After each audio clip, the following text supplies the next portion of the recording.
seja muito bem-vinda, muito bem-vindo à TV Otimista. Eu sou Carla Michele Quaresma e você acompanha a partir de agora o programa Eleições 2024.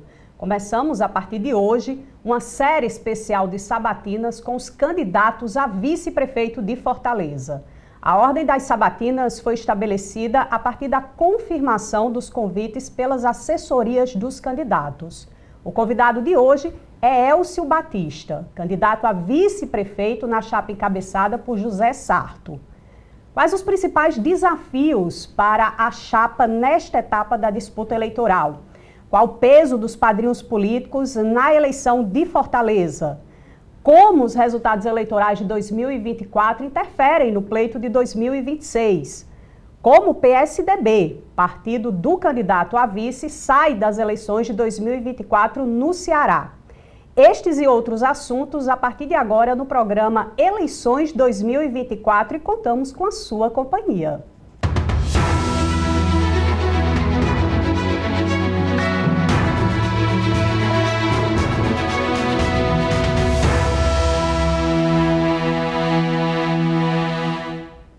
José Elcio Batista é cientista social e mestre em sociologia. O convidado ocupou vários postos político-administrativos no governo do estado e na prefeitura de Fortaleza. Em 2020, então no PSB, Elcio Batista foi eleito vice-prefeito de Fortaleza na chapa de José Sarto, do PDT. O entrevistado é presidente do PSDB no Ceará. Elcio é ex-superintendente do Instituto de Planejamento de Fortaleza. O sabatinado de hoje é novamente candidato a vice-prefeito da capital. Participa do programa o diretor de jornalismo do Grupo Otimista, jornalista Erivaldo Carvalho. Elcio, seja muito bem-vindo, é satisfação recebê-lo. E eu queria começar por essa etapa da campanha. Nós estamos fazendo uma série de divulgação de resultados de pesquisas eleitorais. Eu queria saber inicialmente se você acredita que esses resultados realmente expressam a intenção de voto do eleitor,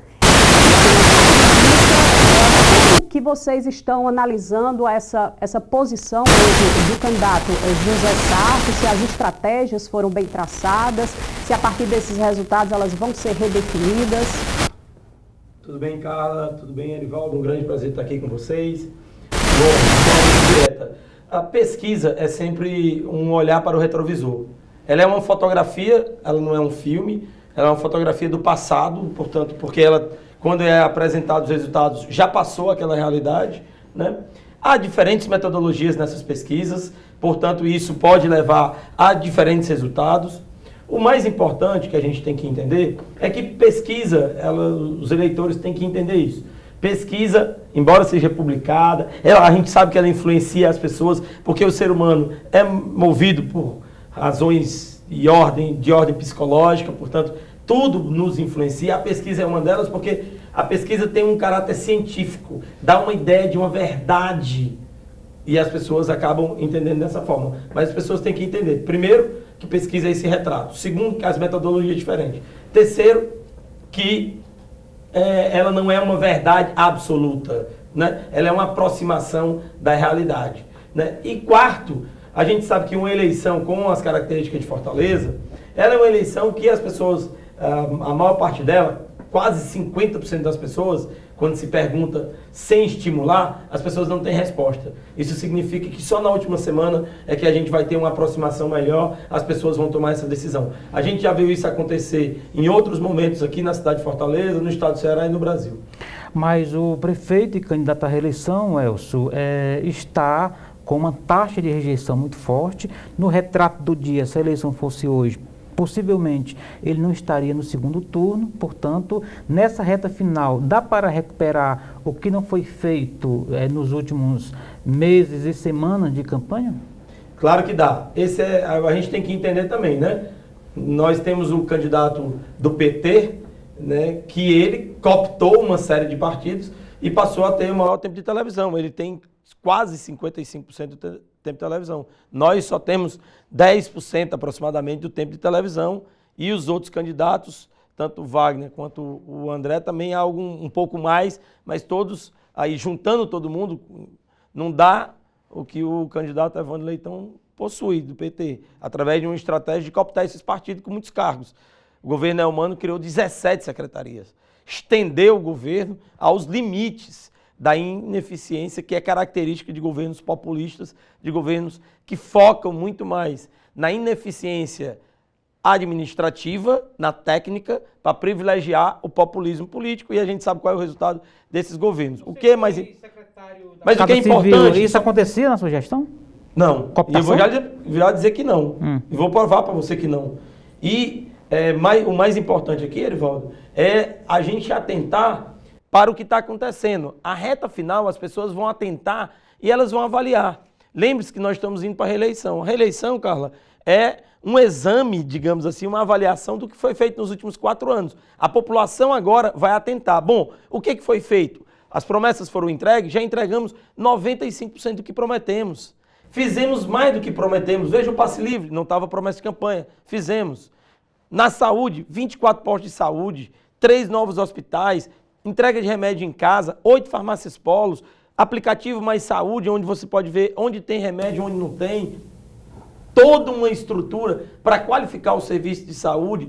Aumentamos de 33% a cobertura do PSF para quase 80% de cobertura do PSF. O Roberto Cláudio fez, em 8 anos, saiu de 33% para 60%. Em 4 anos, eu e o Sarto, a gente está saindo de 60% para 80% de cobertura do PSF. Então, isso é uma demonstração de que agora as pessoas vão atentar para o que fizemos e vão avaliar o nosso trabalho. A gente acredita que na última semana é o momento de avaliação e essa avaliação vai ser positiva para a gente. Em relação à minha presença no governo do Estado e por que a gente não fez isso, esse tipo de estratégia de cooptação, como está sendo feito no governo Elmano? Por 2 razões. A primeira, nós tínhamos uma aliança, naquele momento ali, do PDT com o PT e outros partidos, e essa aliança era baseada num programa, num projeto que vinha sendo executado ao longo do tempo, principalmente de continuidade do governo Cid Gomes. Essa aliança foi rompida, uma parte desse grupo está na oposição, como eu fui para a oposição. Isso significa que o governo se fragilizou. Na hora de se fragilizar, ele teve que vender a sua alma ao diabo para conquistar apoio desses partidos políticos, sabe-se lá a qualquer preço. Também quero dizer, tanto no começo do governo Camilo, quanto no segundo governo Camilo, eu defendi e foi feita a reforma administrativa no governo. Reduzimos o número de secretarias. Dentro do próprio governo Camilo, nós reduzimos de 27 para 20 secretarias. O defesa minha, junto com o Maia Júnior, para que o governo fosse mais eficiente. Por exemplo, tinha Casa Civil e chefia de gabinete. O que é que nós fizemos? Fundimos, deixou de existir chefia de gabinete, ficou só a Casa Civil. Uma série de outras secretarias foram fundidas para dar mais agilidade, mais eficiência ao governo. Tudo que o Elmano fez diferente. Daí o resultado que você tem. Nem vou falar aqui de segurança pública, porque eu acho que vai ser um tema que a gente vai tratar daqui a pouco. Mas uma tragédia, descontinuando o próprio governo Camilo. O ex-ministro Ciro Gomes esteve aqui e falou sobre essa gestão que ele avalia como muito positiva do José Sarto, mas reconheceu que há um problema na comunicação. Você acredita que existe esse problema? A prefeitura não se comunicou corretamente com a população e a forma como isso está sendo feito agora na campanha eleitoral é a forma mais correta? Realmente, aquele personagem que nós estamos vendo na televisão, no rádio, na internet, corresponde à figura que é o prefeito José Sarto? Olha, o Sarto, ele, ao longo dos 3 últimos anos e meio, a gente fez uma gestão, eu posso dizer para você, exemplar, considerando a comparação de Fortaleza com outras capitais. Por isso que a gente lidera o PIB do Nordeste, por isso que a gente vacinou mais rápido a população, por isso que a alfabetização da cidade de Fortaleza é a melhor entre as capitais, inclusive batendo todas as metas do IDEB, enquanto o ensino médio, que é a responsabilidade do governo, não bate as metas do IDEB. Expandimos a nossa rede de escola em tempo integral, de matrícula em tempo integral, recebemos do Roberto Cláudio algo em torno de 58% a 60% de matrícula em tempo integral. Estamos agora com 75% de matrícula em tempo integral e vamos universalizar em mais 4 anos. Então a gestão é eficiente. Muito eficiente. A comunicação? Agora vamos para a comunicação.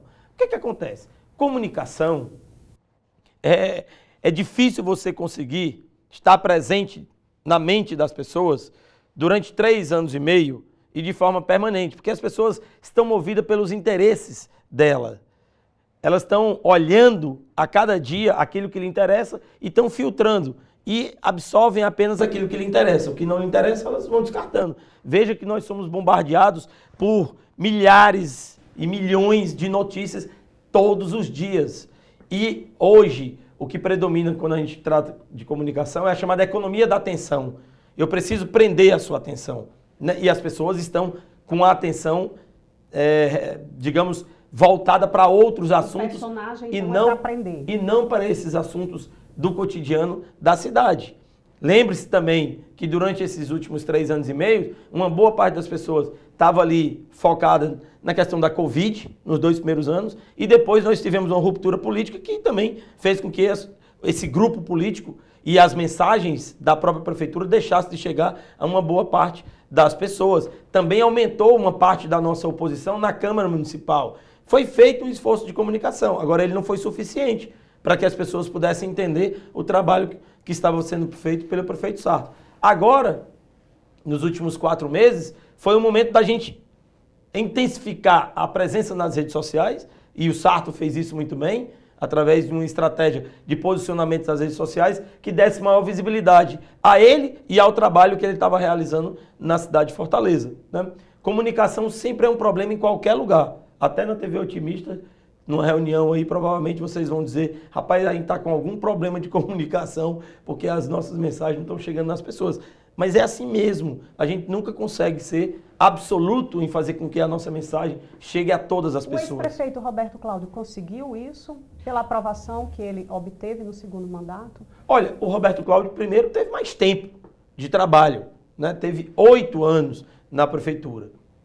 Segundo, o Roberto Cláudio não enfrentou uma pandemia, né? Enfrentou o começo da pandemia, mas não o restante da pandemia. Ele já estava no final do governo ali em 2020, já estava saindo e a gente já era candidato, né? Terceiro, aí o Roberto Cláudio tem um perfil diferente do Sarto em termos de comunicação, né? O Sarto, durante principalmente os 3 primeiros anos de governo, por conta da experiência que o Sarto tem, mais recatado, mais tímido em relação a esse novo momento da comunicação. Veja que a gente está vivendo um novo momento da comunicação. Ela é muito mais disruptiva, ela é muito mais... exige muito mais das pessoas estar presente todo o tempo e, claro, de uma forma avassaladora em todos os meios de comunicação, principalmente nas redes sociais. Candidato, vou pedir licença para um rápido intervalo, mas nós voltamos em instantes com o programa Eleições 2024.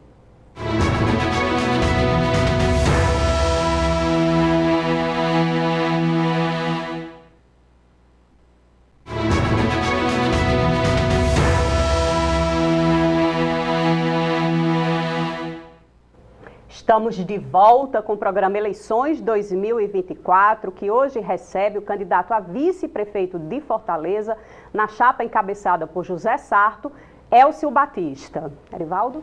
Muito obrigado. Candidato, a candidatura do prefeito Sarto, ela começa e segue na defensiva, né? Tendo de explicar o sumiço, segundo a oposição, tendo que explicar a taxa do lixo, tendo que explicar por que, segundo a oposição, só investe na área nobre.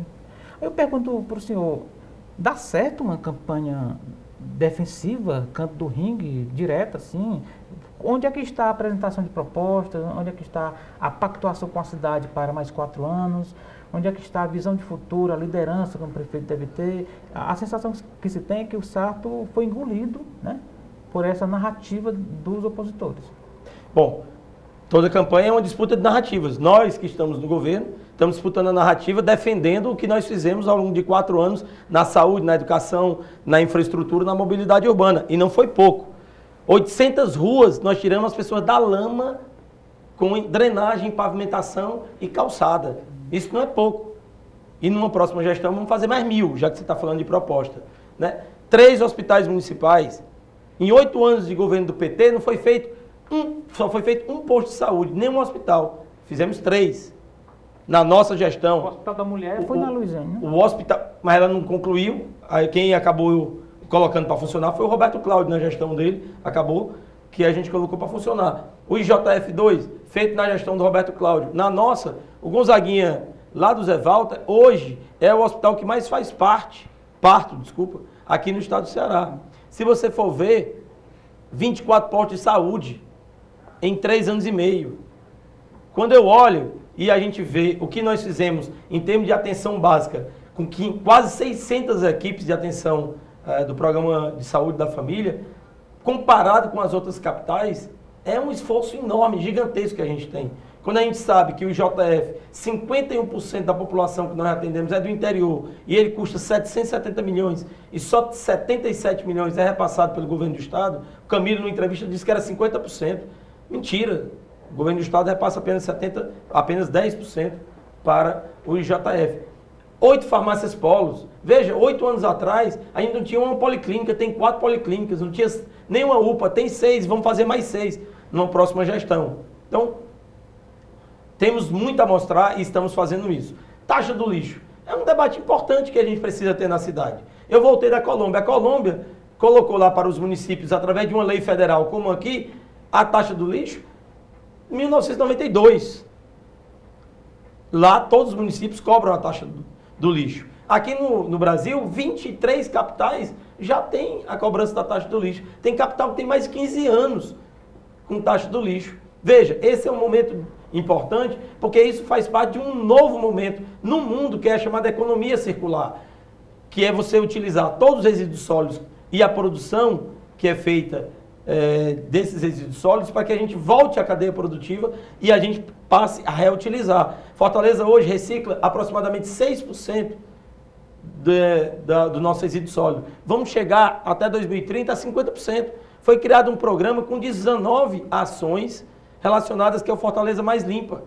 Estamos investindo todo o recurso da taxa do lixo na questão de projetos e programas para fortalecer a nossa capacidade de mudar o comportamento das pessoas, criar uma nova economia, gerar mais emprego, mais renda, como o reciclo, por exemplo. Veja o reciclo, os catadores hoje, autoestima elevada, ganham mais de um salário mínimo por mês, uma bicicleta elétrica, todos fardados, você pode fazer pela internet a requisição para que um catador vá até sua casa recolher esse lixo. Então, taxa do lixo é um debate que eu não tenho medo de enfrentar, até porque é uma obrigação de uma lei federal e que os prefeitos estão cumprindo. Tem candidato dizendo que vai acabar. Ele não vai acabar, é mentira. Segundo, se ele acabar, ele vai criar um outro imposto ou uma outra taxa, alguma outra forma de financiamento para bancar a questão da taxa do lixo.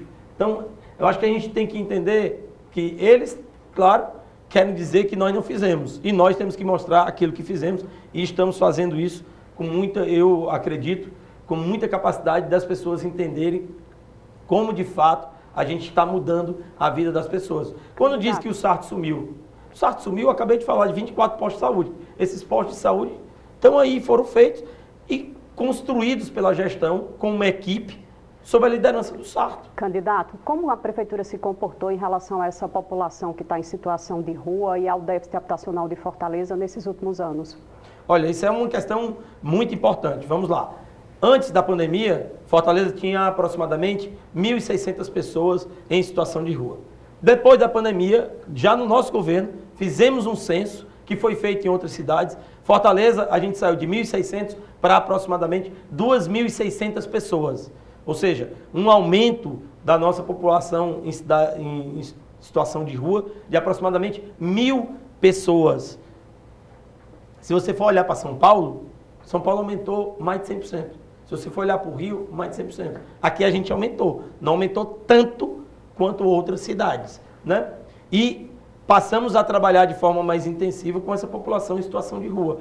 Uma parte dessa população já estava em situação de rua, como eu falei, esses 1.600. A cada ano que passa que a pessoa está em situação de rua, é mais difícil ela retornar. Mas se você for no centro de Fortaleza, nós abrimos pousadas sociais para essas pessoas, para que elas pudessem tanto pernoitar na pousada, quanto ter acesso à parte higiênica. Lá no centro de Fortaleza nós temos ainda 2 outros lugares onde as pessoas podem se assear e podem se alimentar. Estamos trabalhando intensamente com a Secretaria de Direitos Humanos e Desenvolvimento Social para que a gente tenha uma política ainda mais próxima dessas pessoas, Cada uma dessas pessoas que está em situação de rua tem uma história particular e diferenciada e você precisa trabalhar essa história. Para a próxima gestão, de quais forma são as multidisciplinar. ações? Só para complementar o que você perguntou em relação à habitação. Habitação, a gente tem um programa de melhoria habitacional, implementamos esse programa e vamos continuar implementando. Já fizemos isso em aproximadamente 3.000 residências. Vamos expedir esse programa e vamos duplicar ou triplicar esse programa de melhorias habitacionais.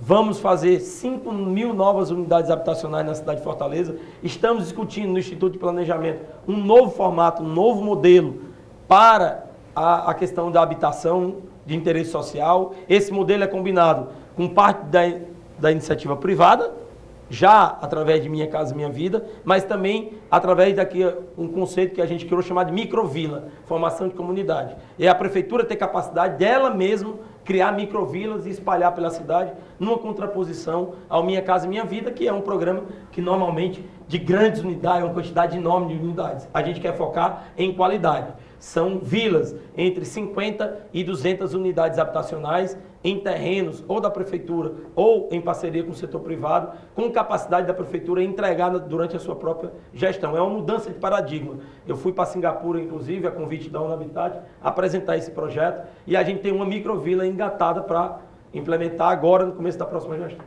O candidato, o senhor é presidente estadual do PSDB.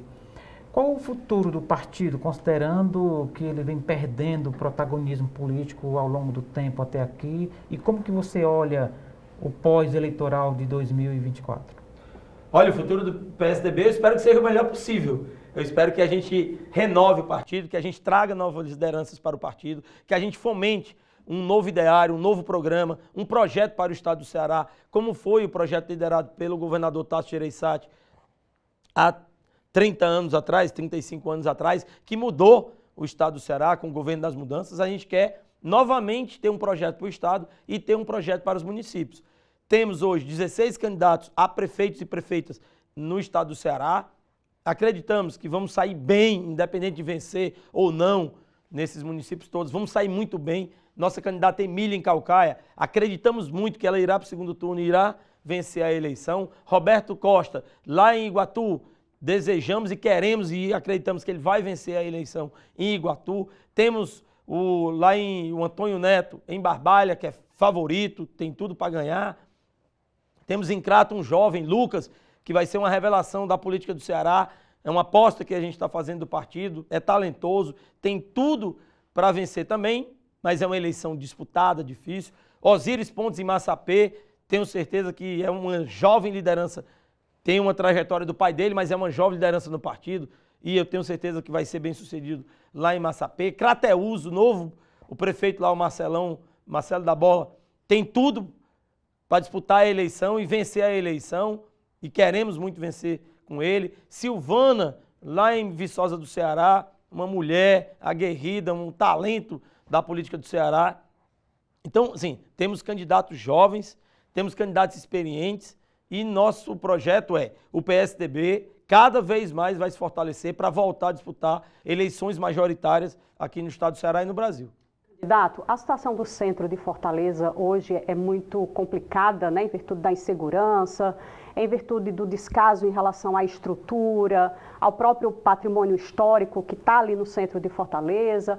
Numa eventual segunda gestão, qual é a iniciativa que vocês propõem ali para a revitalização e requalificação do centro? Olha, eu quero dizer para você, Carla, que na nossa gestão, nesses últimos 3 anos e meio, toda a comunidade, digamos assim, organizada do centro de Fortaleza, liderada pela CDL, você pode conversar com eles. Praticamente, a cada 2, 3 meses eu estava discutindo sobre o centro de Fortaleza. E nós, com uma série de iniciativas, estamos fortalecendo o centro da cidade. Veja o que já foi feito pela prefeitura. A gente reformou, fez um novo terminal de ônibus lá na Praça José de Alencar. A gente fez uma quantidade enorme de melhorias nas ruas, com pavimentação, com sinalização no centro de Fortaleza. A gente levou uma boa parte da estrutura administrativa da prefeitura para o centro de Fortaleza. As leis urbanísticas para o centro são as mais eu posso dizer para vocês, mais flexíveis do Brasil para o centro da cidade, por isso que investimentos privados estão começando a acontecer no centro de Fortaleza, cada vez mais. Tudo isso é feito pela prefeitura, tudo isso é trabalho da prefeitura.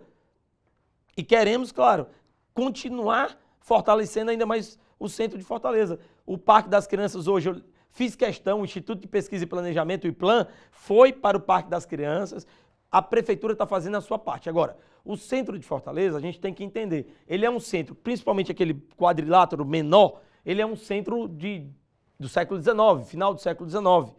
Significa que ali o parcelamento é menor daquelas propriedades, tem dificuldade porque tem questões relacionadas com herança, então o próprio setor privado, quando quer comprar, juntar para poder fazer um prédio maior, ele tem uma certa dificuldade. Então esse processo de redesenvolvimento do centro, ele está a pleno vapor, está em pleno curso com o apoio da prefeitura. Vamos agora requalificar também em parceria com a CDL, a Praça do Ferreira, a nossa praça histórica, e queremos, claro, mais moradia no centro para o centro funcionar, de manhã, de tarde, de noite e de madrugada. Queremos agradecer imensamente pelo seu tempo, por sua disponibilidade e agradecer sobretudo a você que tem nos acompanhado no programa Eleições 2024, aguardando sempre contar com a sua companhia. Até o próximo.